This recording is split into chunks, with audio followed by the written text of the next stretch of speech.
ہمیں ایسی محافل سے کچھ سیکھنا چاہیے۔ آئیں اس پاکیزہ گفتگو جو شان رسالت معاب کے سلسلے میں ہے سے کچھ لے کر چلتے ہیں، اور کوئی نہ کوئی ایسی محافل کا کوئی نہ کوئی ایک میسج ہونا چاہیے جو ہم اپنے ساتھ لے کر جائیں، اور اس کے اثرات ہمارے کردار اور عمل میں ظاہر ہونے چاہیے۔ اور جب وہ کردار اور عمل میں ظاہر ہوں گے تو اس کے اثرات سوسائٹی پر مرتب ہوں گے، ہم سے ملنے جلنے والے جن کے ساتھ ہمارے معاملات ہیں ان پر مرتب ہوں گے۔ ان کو پتہ چلے گا کہ ہم واقعی نبی کریم صلی اللہ علیہ وسلم کے غلام ہیں، اور ہم نہ صرف یہ کہ جوش و خروش سے عید میلاد النبی کا جشن مناتے ہیں، اللہ کا شکر ادا کرتے ہیں کہ اللہ نے اپنی نعمت نبی کریم صلی اللہ علیہ وسلم کی شکل میں ہمیں عطا کی، بلکہ یہ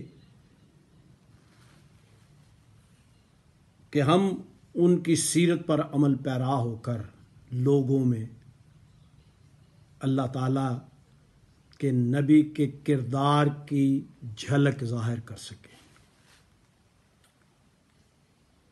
کوشش کرنا ہمارا فرض ہے، اور اللہ تعالیٰ فرماتا ہے کہ میں کوشش ہی کا اجر دیتا ہوں۔ اس کے رزلٹ سے اللہ تعالیٰ نے اس کو لنک نہیں کیا، کیونکہ وہ ہمارے بس میں نہیں۔ ہماری کوشش پہ اجر دینے کا وعدہ فرمایا اللہ تعالیٰ نے۔ فرمان رسول ہے کہ تم میں سب سے بہتر وہ ہے جو میری مخلوق کو سب سے زیادہ فائدہ پہنچائے، نبی کریم صلی اللہ علیہ وسلم۔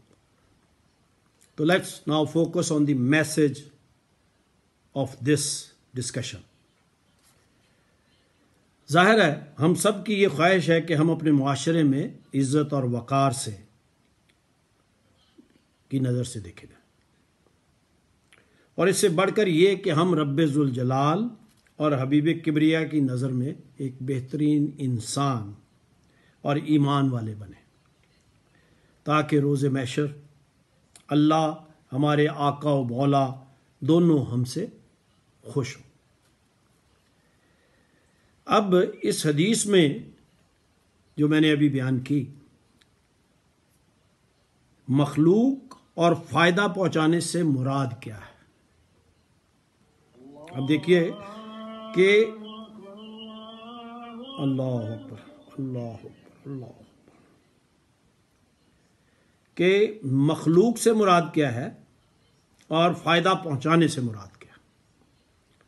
فرمان یہ ہے کہ تمام مخلوق اللہ کا عیال ہے، یعنی اللہ کا کنبہ ہے، تمام مخلوق۔ اب جب آپ کسی کے کنبے یا یعنی عیال کے کسی رکن سے ممبر سے اچھا سلوک کریں گے تو سارے کنبے والے خوش ہوں گے، بلکہ کنبے کا سربراہ بہت خوش ہوگا، اور اگر آپ اس کے ساتھ برا سلوک کریں گے تو کنبے کا سربراہ ناراض ہوگا۔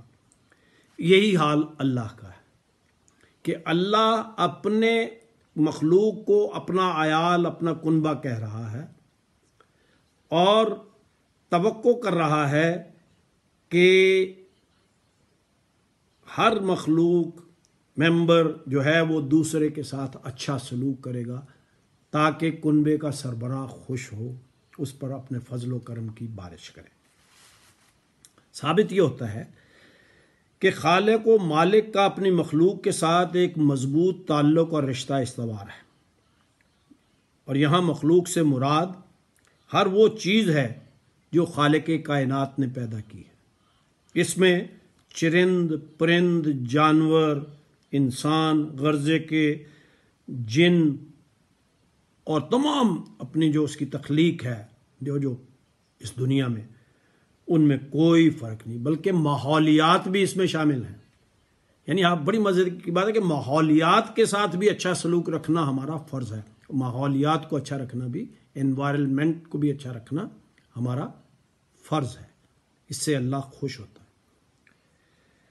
اور اب یہ بات بھی سمجھنا بہت آسان ہے کہ ہر خالق اپنی تخلیق کی حفاظت اور بہتری چاہتا ہے، ہر خالق۔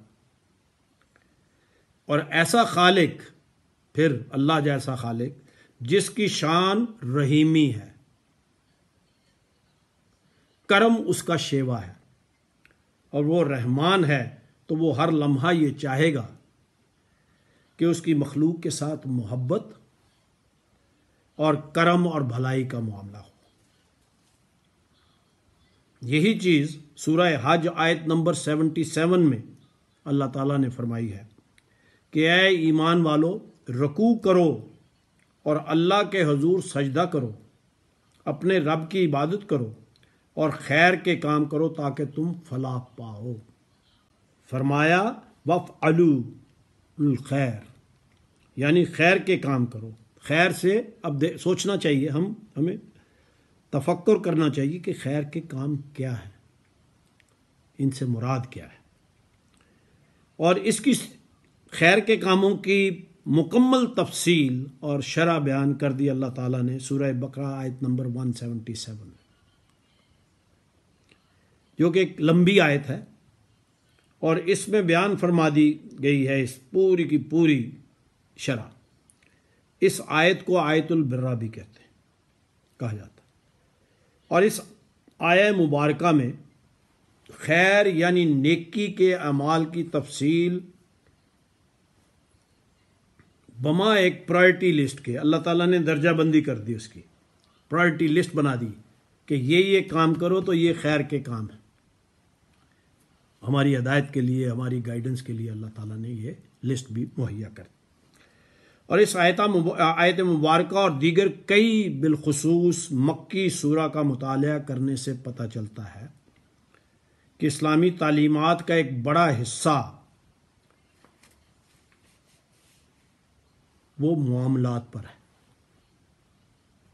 خدمت خلق یعنی سوشل سروس اور بنی نوع انسان، بلکہ کل مخلوقات سے محبت اور حسن سلوک کا معاملہ کرنے پر مشتمل ہے۔ یعنی قرآن کا ایک لائن شیئر وہ صرف اس بات پر فوکس کرتا ہے کہ آپ کے معاملات جو ہیں وہ اللہ کی مخلوق کے ساتھ کیا ہونے چاہیے۔ مخلوق میں نے بیان کر دیا کہ مخلوق میں سبھی آ گئے، اور یہ اس لیے ضروری ہے کہ ایک اچھے معاشرے کے قیام کی راہ ہموار کی جا سکے۔ اسلام کا مقصد تو یہی ہے کہ تزکیہ کرو تاکہ ہر شخص اپنا تزکیہ کرے اور معاشرے کی تعمیر میں ایک مثبت رول پلے کرے۔ اور اسی آیہ مبارکہ میں بنیادی عقائد یعنی توحید، رسالت، آخرت کے بیان کے بعد، یعنی پہلے اب آپ دیکھیں پرائرٹی لسٹ کیا ہے، توحید، رسالت اور آخرت کے بیان کے بعد انسانیت کو اپنے خالق کے ساتھ ایک مضبوط رشتہ استوار کرنے پر زور دیا گیا، اور پھر کہا گیا کہ اس رشتے کی مضبوطی کے لیے ضروری ہے کہ انسان مخلوق خدا کے ساتھ حسن سلوک اور اخلاق کا معاملہ رکھے۔ یعنی پرائرٹی لسٹ دے دی گئی کہ یہ چیزیں ہیں، جیسا کسی شاعر نے کہا ہے کہ درد دل کے واسطے پیدا کیا انسان کو، ورنہ طاعت کے لیے کچھ کم نہ تھے کرو بیاں۔ اور آیت میں اب حسن سلوک کا معاملہ کیا ہے؟ بچوں کے ساتھ، یتیموں کے ساتھ، بھوکوں کے ساتھ، بیواؤں کے ساتھ، متعلقہ عورتوں کے ساتھ، مسکینوں کے ساتھ، قیدیوں کے ساتھ، مسافروں کے ساتھ، پڑوسیوں کے ساتھ، عزیز و اقربا کے ساتھ، بوڑھوں کے ساتھ حسن سلوک، پیار، محبت، ہمدردی، مروت کا معاملہ کرنا۔ اور یہی بات سورہ ماعون میں بھی تاکید فرمائی گئی اور باقی بہت سی صورتیں قرآن پاک کی انہی تعلیمات سے بھری پڑی. نماز، روزہ، زکوٰۃ، حج اور دیگر ظاہری عبادات کا ذکر تو بعد میں آیا ہے، پہلے اس کا ذکر کیا ہے سورہ بقرہ. اب آپ دیکھ لیں کہ اللہ کے نزدیک پرائرٹی کس چیز کی ہے.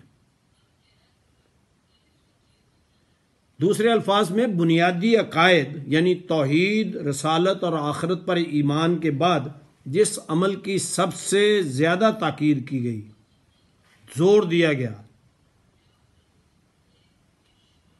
وہ اپنے ارد گرد کے ماحول، جانوروں اور دوسرے انسانوں بلا تفریق مذہب، رنگ اور نسل.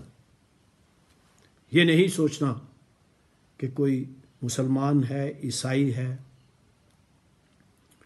یہودی ہے، ہندو ہے، سکھ ہے، غیر مذہب کا ہے. یہ ذہن میں نہیں آنا چاہیے. سب اللہ کی مخلوق ہے. ان سب کے ساتھ اچھا معاملہ رکھنا، حسن سلوک کا معاملہ رکھنا، اپنے معاملات کو بہتر بنانے پر زور دیا گیا. اللہ تعالیٰ نے مسکینوں، ضرورت مندوں، مسافروں، سائلین، بھوکوں پر مال خرچ کرنے کا ذکر نماز اور زکوٰۃ سے پہلے فرما دیا. نماز اور زکوٰۃ کا ذکر بعد میں ہے. پہلے یہ کہ ان کے ساتھ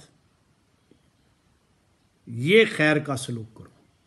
یعنی کہ سورہ بقرہ کی آیت جو ہے ایک مکمل ضابطہ حیات ہے. اور پھر یہ کہنا غلط نہیں ہوگا کہ اللہ کی نظر میں یہ اعمال مقدم ہیں، پہلے یہ ہوں گے. خالق کی رضا اس میں ہے کہ ہم مسکینوں، حاجت مندوں، مسافروں، قیدیوں اور ضرورت مندوں پر اللہ کے دیے ہوئے مال میں سے خرچ کریں، ورنہ اللہ نہ تو ہماری نماز، زکوٰۃ، حج یا عمروں کا محتاج ہے.